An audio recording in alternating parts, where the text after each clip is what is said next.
Është arrestuar njëri nga 4 të dyshuarit që mori pjesë në zënkën e mbrëmshme me policët në Tetov, ku mbetën rënë të lënduar 2 pjesëtarë të SPB-s, ndërsa 2 të tjerë morën lëndime të lehta.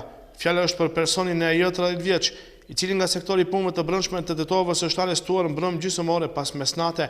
Ndërkohë sektori punëve të brendshme të Tetovës në mënyrë intensive është duke kërkuar në 3 personat e tjerë të kyçur në këtë zënk.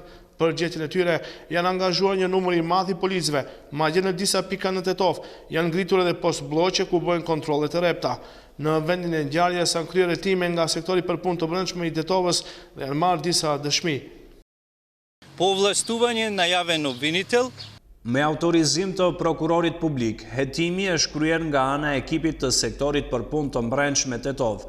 Janë gjetur fotodokumentuar dhe marrë për hetim më shumë shenja, dërsa mbrëm dhe sot merren masa intensive për gjetjen dhe arrestimin e 3 personave tjerë që dyshohen të kenë qenë të involvuar në këtë sulm. Mbrëm gjysmore pas mesnate në stacionin policor në Tetov është arrestuar dhe në koordinim me prokurorin publik është mbajtur një 36 vjeçar që dyshohet se ka marrë pjesë në sulmin fizik të mbrëmshëm mbi policët.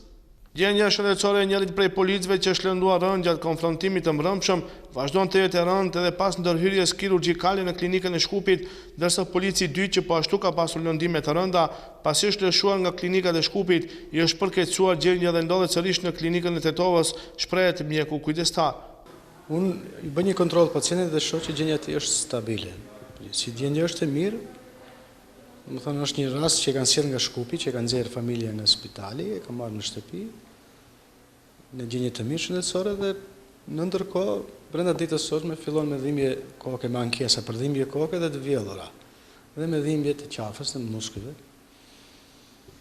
Edhe nga ankesat e pacientit vendoset që ta mbajnë observacion paktën deri ditën e nesër në mëngjes.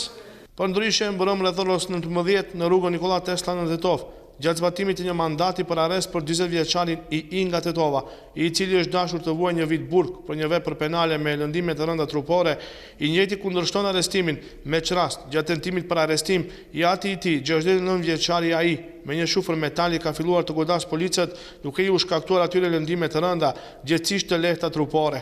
Në këtë zënk, atë bindi ndihmohen nga 2 persona të tjerë, njëri prej të cilëve është arrestuar.